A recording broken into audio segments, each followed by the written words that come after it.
O exercício 60 da UFMG. Ele passa um gráfico PV com dois pontos, ponto K e ponto L, em um ciclo que vai de K para L e depois de L para K. Na letra A, ele pergunta em qual dos dois pontos a temperatura é maior.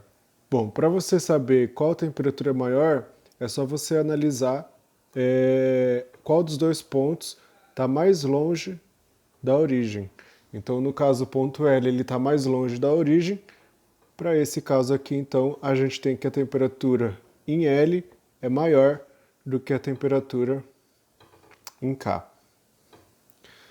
Na letra B, ele pergunta se realiza trabalho líquido. Se durante o ciclo, com o ciclo completo, ele vai realizar um trabalho líquido. Bom, primeiro a gente tem que entender o que é um trabalho líquido. Tem esse outro gráfico que eu desenhei, PV também, e o ciclo é de A até B e depois de B até A.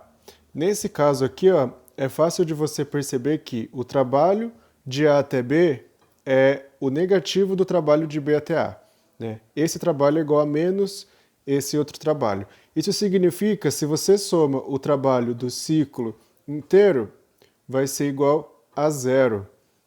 Então, nesse caso aqui, ó, por mais que em algum dos processos tem realização de trabalho, o trabalho do ciclo é zero. Portanto, o trabalho líquido neste caso é zero.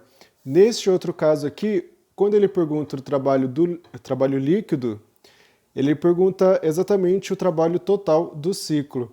Então, como ele é um ciclo onde passa por caminhos diferentes e tem toda uma área aqui dentro, né, desse ciclo, ele vai realizar um trabalho líquido positivo. Por quê? Porque ele está indo no sentido horário. Se ele fosse no sentido anti-horário, o trabalho líquido seria negativo.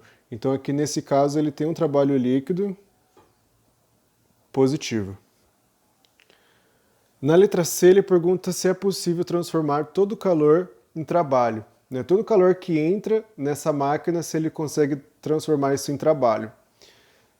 Você não consegue. Em nenhuma máquina vai ser possível você transformar todo o calor que entra em trabalho. Sempre vai ter a perda de calor. Nesse caso aqui, a perda de calor está mais ou menos aqui, ó, nesse ponto para esse. Do K até o L entra calor e daqui até aqui ele perde calor.